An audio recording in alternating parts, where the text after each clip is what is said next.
If you've ever imagined stepping off a cruise ship and bam, you're right there in a custom-made island paradise, well, Carnival Cruise Line's Celebration Key might be just that. It's this brand new private destination over on Grand Bahama Island, set to open July 2025. And they're pitching it as something really, really unique. So, our mission today, let's do a deep dive. We want to figure out what makes Celebration Key special, what you actually get included, what's going to cost you extra, and maybe the most important part, what are the early visitors, the ones who've actually been, what are they really saying? Yeah, and this is actually a pretty big deal for Carnival strategically. It's not just another stop. This is their first ever private spot that they've built completely from the ground up. The idea has been cooking for a while, way before they broke ground in 2022. And it's designed only for Carnival guests, trying to blend that Bahamas vibe with, Carnival's whole choose fun thing. Big energy, accessible fun. Okay, so let's dig into this then. One of the big things people are talking about is the pier, this brand new cruise pier. You're saying no tenders, no little shuttle boats. You just walk off the ship onto the sand. That sounds amazing. It really is. Convenience is key here. You walk straight off, minutes later, you're there. And the pier itself, initially it's set up for two big ships, two of their largest class ships, actually. But they're already planning to expand it later to handle four. 4 ships. Wow. Yeah, and they're sending the big ones like Carnival Jubilee, Mardi Gras, Carnival Celebration. Those are lined up already. So that direct access, it cuts out a whole layer of hassle you sometimes get with tendering at other private spots. No waiting, no choppy boat rides. Definitely smoother. The instant arrival must feel different. But the island itself, how they've organized it, you mentioned these portals. Sounds intriguing. Tell me about those. Right, the portals. Yeah. It's how they've structured the whole experience. 5 distinct zones, basically.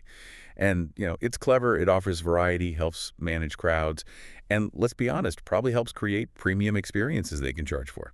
Makes sense. So what are these 5 portals? Okay, first up is Paradise Plaza. That's your welcome mat. You step off the pier, you're there. Island music playing, lots of spots for photos, some shops, and an excursion desk if you need help. Sets the mood right away. Okay, got it. The entrance hub. Then you've got Calypso Lagoon. This one's adults only. It features this huge freshwater lagoon, and actually, Celebration Key has over 7 acres of freshwater lagoons total. They're saying it's the largest lagoon ever built for a cruise line destination. 7 acres. Wow, that's massive. It is. And it offers, a different swimming experience, safer, maybe cleaner, definitely calmer than the open ocean sometimes. Calypso Lagoon also has a DJ island, swim-up bars, cabanas you can rent. The whole adult-only resort feel. Right, and for families. That's Starfish Lagoon. Think high energy. It's got 2 big water slides, like 350 feet long each, splash areas for little kids, floating playgrounds in the water, lots of shade on the beach. Definitely the family zone. Water slides included, or is that extra? We'll get to costs later, I guess. We will. Some are, some might have fees. It's nuanced. Then there's Pearl Cove. This is positioned as the premium beach club experience. Think upgraded dining, nicer day beds, infinity pools, more exclusive service. But yeah, this one definitely comes with an extra price tag. It's the upcharge zone. Okay, premium. And the last one? Lokono Cove. This is their cultural and shopping area. Colorful buildings, local market vibe. You can find Bahamian crafts, souvenirs, local food stalls with, Bahamian flavors. It's their effort to bring in some local culture. So it sounds like you can kind of wander between these spots, depending on your mood. Exactly. They're designed to be walkable, landscaped. You pick your experience for the day. Solo, couple, family. There's supposed to be a portal for you. Okay, sounds good in theory.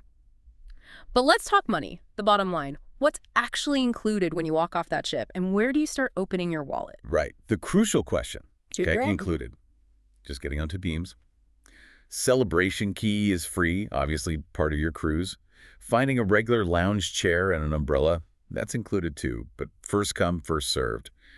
Using the public beaches, swimming in the lagoons, enjoying the live music, the little parade they have, beach games, all that's part of the deal. And food? Is there free food? Yes, there is. They call it Island Eats. You get 1 complimentary meal ticket per person. You can use that at walk-up places. Like there's Captain's Galley Food Hall, snack shacks doing wraps and salads, and some food trucks doing burgers, chicken sandwiches, that kind of thing. So a basic meal is covered. Okay, a meal ticket? That's good to know. But I sense a but coming. Well, yeah.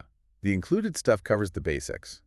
But if you want more, or something specific, that's where the extra costs kick in. And they can add up. It definitely feels like a shift from some older private islands where maybe more was bundled in. This is very much choose your own adventure and pay for the upgrades. All right, let's break down those extras then. What kind of things are we talking about? Okay, starting with that premium zone, Pearl Cove Beach Club. Access starts around $99 per person.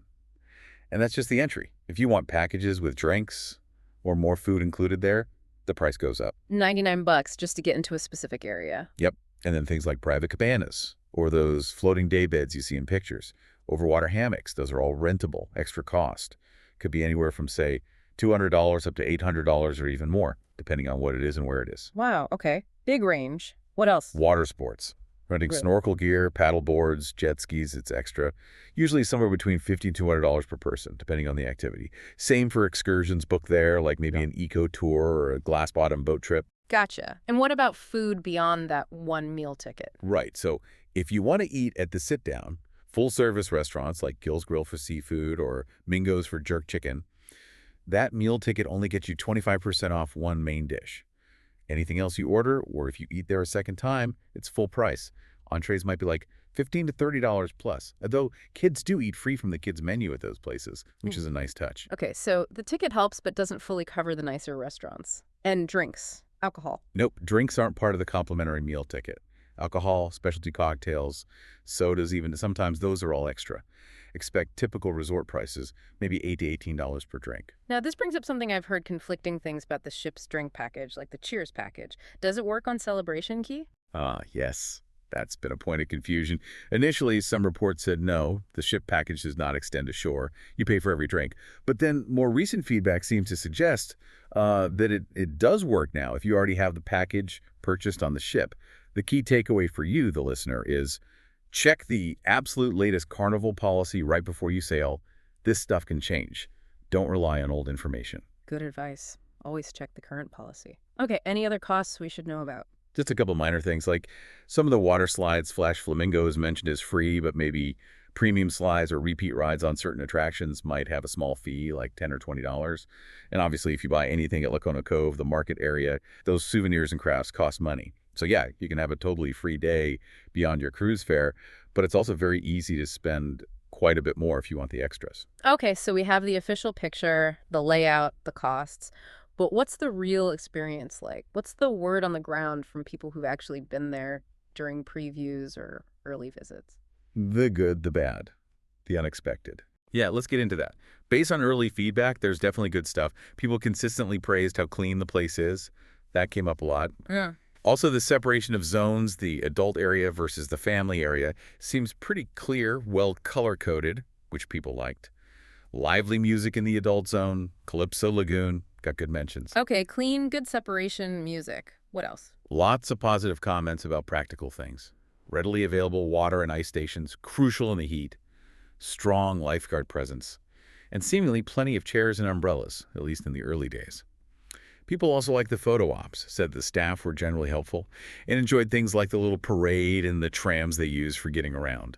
The overall beauty, the clear water in the lagoons, the attempt at Bahamian culture, those aspects generally landed well. And the included island eats food, mostly positive reviews on speed and variety for what it is. All right, sounds like a lot went right. But there are always hurdles with something new. What were the negatives or areas for improvement people mentioned? Definitely some recurring themes there, too. A big one was this feeling of being nickel and dimed.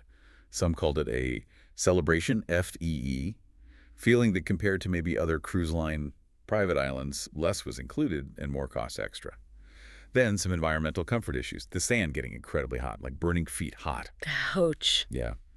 And the ocean floor in some swimming areas being rocky, so water shoes are recommended by many. Patches of seaweed were also mentioned, though that can be seasonal. Okay, practical stuff. Anything else major? Yes. A really specific and kind of concerning one, bees. Numerous reports mentioned a very large bee problem, specifically yellow jackets, swarming around the food and drink areas. Bees. Like a few or... Sounds like more than a few.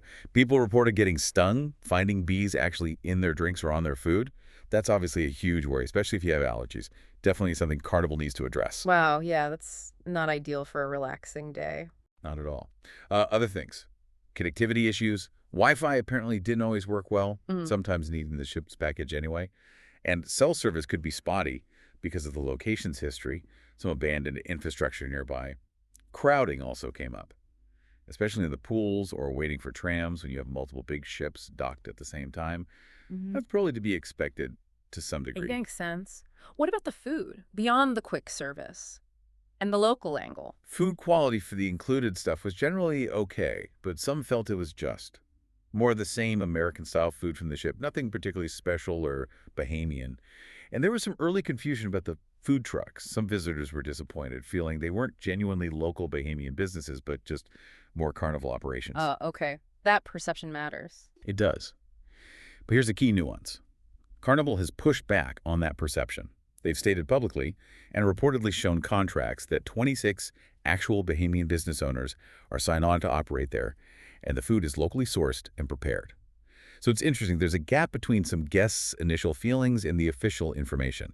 Perception versus reality, perhaps. Interesting divergence. Any other critiques? A few adju's mentioned feeling a bit bored after just a few hours. They wish there were more organized activities within the port itself, like dance classes or cooking demos, things like that. Because leaving the Celebration Key bubble to explore Grand Bahama independently sounded difficult. Reports mentioned taxis being expensive, like $50 each way just to get out of the port area. So you're kind of contained. And finally, it's worth noting, some really harsh reviews mentioned things like disruptive crowds or used terms like ghetto or Walmart-like. Okay. But to be fair, reading those reviews closely, it seems those comments were mostly directed at the behavior of other passengers on their specific cruise ship, not necessarily a reflection on the island facility itself. Still, it impacted their experience of the place. Right. That context is important. The crowd on your ship can definitely color your experience anywhere. Okay, so looking forward, you mentioned expansion plans. Yeah, seems like phase one is just the beginning. There's already talk and evidence of phase two being planned. Specifically, a water park seems to be next on the list. They've apparently already got an area blocked off for it. So development is ongoing. A full water park. Interesting. Definitely. I mean, Celebration Key is clearly built to look amazing in photos, very Instagrammable. They've thought about comfort, like shaded seating and wide paths. But ultimately, whether it's your perfect port day, that's going to depend a lot on what you personally value, how much you mind the upcharges versus the included stuff. Right. So let's try to wrap this up. To recap our deep dive, Celebration Key is Carnival's big, ambitious play in the private destination game. Highly curated, themed zones trying to offer something for everyone, built for convenience with that direct pier access. But it's a mix of included basics and quite a few potential extra costs. Exactly. Yeah. The pier access is a huge plus. The variety across the 5 portals is undeniable. But the early feedback shows there are wrinkles to iron out comfort issues like hot sand. The B situation definitely needs sorting, potential crowding. It delivers on beauty and choice for sure. But you need to go aware of that balance between what's free and what costs extra, because those extras can add up fast. Which leads to maybe a final thought for you, our listener, to consider. As we see cruise lines pouring more and more money into these exclusive, controlled island destinations like Celebration Key, what does this trend really mean for the future of cruising? Especially for travelers who are trying to balance that desire for easy, curated fun against maybe wanting more authentic local immersion when they travel. Where does that balance lie? Definitely something to think about. Thanks for joining us on this deep dive today.